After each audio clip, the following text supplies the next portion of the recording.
Hi readers, good morning to everyone. आज मैं पहले भी लेक्चर दिया था इंग्लिश लर्निंग पे। आज मैं कुछ इंग्लिश के बारे में कुछ स्पेशल कहना चाहता हूँ और पास्ट में भी मैंने कहा है। ये वीडियो क्वाइट इंटरेस्टिंग होगा। शायद बिना प्रिपरेशन का मैं बोलना शुरू किया हूँ। इंग्लिश सीखना काफ़ी डिफ़िकल्ट है यदि टीचर्स टैलेंटेड नहीं है तब। आपने ज़्यादातर देखा होगा सोशल मीडिया पे, गूगल्स पे, फेसबुक पे, इंस्टाग्राम पे ढेर सारे स्कॉलर्स आते हैं और अपना अपना विजन, अपना इंसाइट, अपनी अंडरस्टैंडिंग रीडर्स के सामने पेश करने का प्रयास करते हैं। और इनमें से किन्हीं को आपने ये नहीं सुना होगा कि इंग्लिश सीखना डिफ़िकल्ट है। लेकिन मैं एक पहला व्यक्ति हूँ जो आपको बोल रहा हूँ इंग्लिश बोलना आसान नहीं है। ये भी मैंने ऑब्जर्व किया है।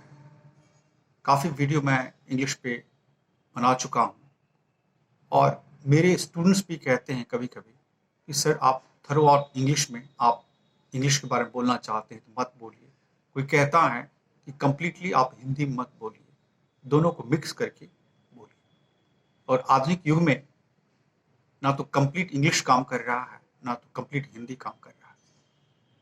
लेकिन आपको बताना चाहेंगे, किसी चैनल ने नहीं कहा होगा कि ट्रांसलेशन बनाना कितना इम्पोर्टेंट है। क्योंकि मैंने इंग्लिश का काफ़ी अनुभव गेन किया हूँ, उसके बैनर तले कोई भी चैनल आज तक नहीं बताया होगा आपको कि ट्रांसलेशन बनाने से ही शुद्ध इंग्लिश सीख सकते हैं, शुद्ध इंग्लिश बोल सकते हैं। ढेर सारे चैनल्स आते हैं, वो वादे करते हैं कि आपको 3 मंथ्स में, 4 मंथ्स में, 6 मंथ्स में आपको इंग्लिश सिखा देंगे। और ढेर सारे वो स्ट्रक्चर्स लेकर आते हैं, subject plus V2 plus V3, subject plus has been plus V3। कोई ग्रामर के कुछ नियम लेकर आपके सामने पेश करता है और समझाने का प्रयास करता है। ढेर सारे इंग्लिश के स्कॉलर्स हैं जो कॉम्पिटिटिव इंग्लिश को लेकर सॉल्व करते हैं, जो कि मैं भी सॉल्व करता हूँ। लेकिन साथ साथ बताते चलता हूँ कि आपको ये क्वेश्चन जो दिया गया है ये कॉम्पिटिशन में आ सकता है, लेकिन आप 101% इंग्लिश आप बोल और लिख नहीं सकते और 100% किसी भी पैसेज को आप समझ नहीं सकते जब तक कि आप ट्रांसलेशन नहीं बनाएंगे। तो ट्रांसलेशन बहुत बहुत बहुत इम्पॉर्टेंट है स्टूडेंट्स के लिए। लेकिन आप बताऊं, आपको 2 प्रकार के कॉम्पिटिशन होते हैं। एक कॉम्पिटिशन होता है C&D ग्रुप का, जिसमें इंग्लिश बोलना और लिखना आवश्यक नहीं है, लेकिन जितने भी अधिकारी और ऑफिसर रैंक के का कॉम्पिटिशन होता है और उसमें इंग्लिश काफ़ी हाइट की पूछी जाती है। तो C&D ग्रुप की तैयारी करने वाले कैंडिडेट्स वो चाहते हैं, वैसा सवाल चाहते हैं, वैसा क्वेश्चन इंग्लिश में पढ़ना चाहते हैं, उतना ही पढ़ना चाहते हैं जिससे उनका इंग्लिश का सवाल C&D ग्रुप कैटेगरी एग्जामिनेशन में बन जाए। तो इसी प्रकार हमारी सोच रही इंग्लिश के प्रति, तो शायद लगता है हमारे खानदान में ऑफिसर बनना बहुत मुश्किल है।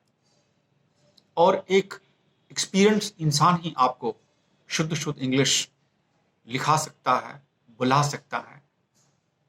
इसके लिए काफ़ी मेहनत की ज़रूरत पड़ती है और सिस्टमैटिक ढंग से चलने की ज़रूरत पड़ती है। ढेर सारे यूट्यूब चैनल्स हैं, उन्होंने स्टार्टिंग किया है बेसिक से और चलते चलते उन्होंने हाइट पकड़ लिया।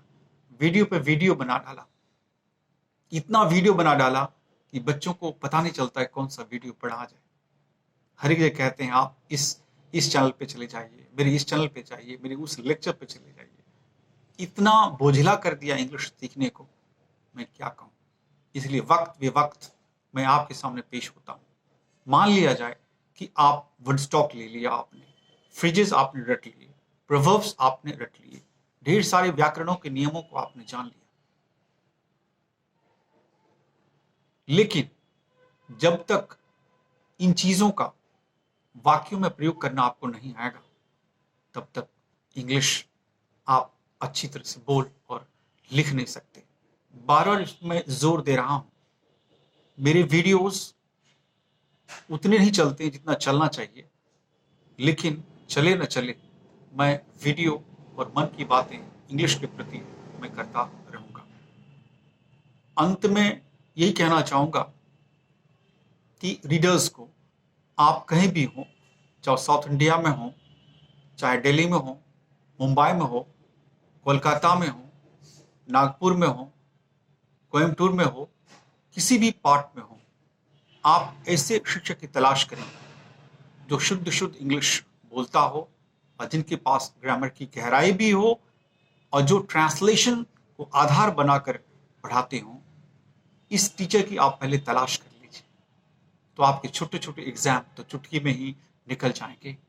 और जहां मैंने अपने पास्ट लेक्चर में बताया है, अभी भी बता रहा हूं कि आप ऑफिसर बनना चाहते हैं तो आपकी इंग्लिश कंप्लीट शुद्ध होनी चाहिए। और ये बताते हैं जिनको इंग्लिश शुद्ध शुद्ध बोलने नहीं आती है और कचरा इंग्लिश बोलना शुरू कर दिया है, उनको वो जिंदगी में कभी भी शुद्ध शुद्ध इंग्लिश बोल और लिख नहीं सकते हैं, जो कोई कितना भी वो प्रयास कर ले। लेकिन जो इंसान इंग्लिश का बेसिक नहीं जानता है, तो उसका बेसिक भी कोई सीधा नहीं कर सकता है। वही सीधा कर सकता है जो टीचर एक्सपीरियंस हो, और एक्सपीरियंस टीचर उनको मिल जाए तो वो जो अशुद्ध बोलना सीख लिया है वो भी शुद्ध हो सकता है। कि पॉसिबिलिटी और प्रोबेबिलिटी उसकी बहुत कम है। और जिनको बेसिक नॉलेज बिल्कुल सही नहीं है, उनके द्वारा इंग्लिश सीखना इम्पॉसिबल है, जब तक कि एक टैलेंटेड टीचर ना मिले, जब तक उसके बैनर तले, जब से उसके सुप्रीम में, उसकी उपस्थिति में, जब तक वो ट्रांसलेशन नहीं बनाएगा। और वही टीचर, एक्सपीरियंस टीचर, जब तक वन बाय वन वर्ड को चेक नहीं करेगा ट्रांसलेशन में, तब तक इंग्लिश बोलना आसान नहीं है।